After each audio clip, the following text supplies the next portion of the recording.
सर्व राजकीय पक्ष आणि सामाजिक संघटनांच्या वतीने मतदान चोरीच्या निषेधार्थ भव्य मोर्चा काढण्यात आला। हा मोर्चा छत्रपती शिवाजी महाराज चौकातून सुरू होऊन आर्वी नाका, पावडे चौक, वंजारी चौक, शास्त्री चौक, बजाज चौक, डॉक्टर बाबासाहेब आंबेडकर चौक होत जाऊन जिल्हाधिकारी कार्यालयावर पोहोचला।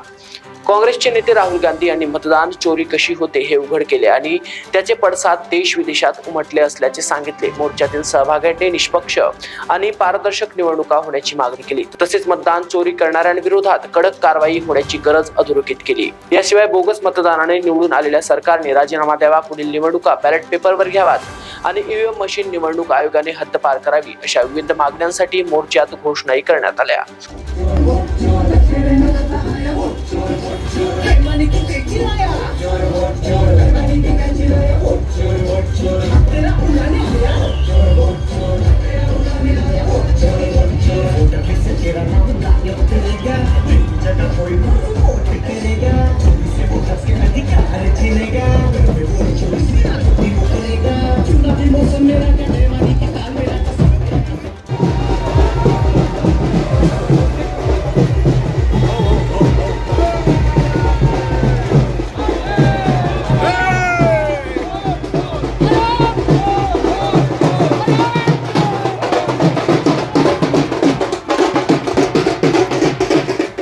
काही दिवसा अगोदर आमच्या पक्षाचे ज्येष्ठ नेते व विरोधी पक्षनेते आदरणीय राहुलजी गांधी यांनी एक पत्रकार परिषद घेऊन मताच्या बाबतीत कशी चोरी होते हे सिद्ध करून दाखवलं आणि असाच घोळ पूर्ण देशभरात होऊन मत चोरी करून हे सरकार सत्तेवर आलेलं आहे।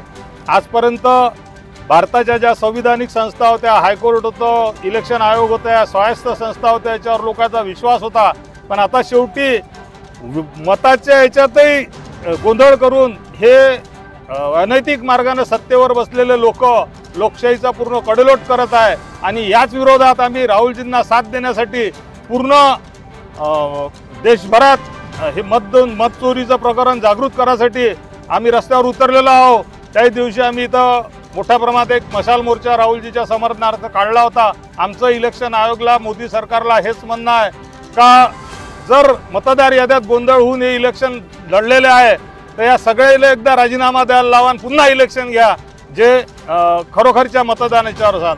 आपण महाराष्ट्राच्या विधानसभेत पाहतो, काही दिवसा अगोदर लोकसभेत मिळालेलं बहुमत 5 महिन्यातच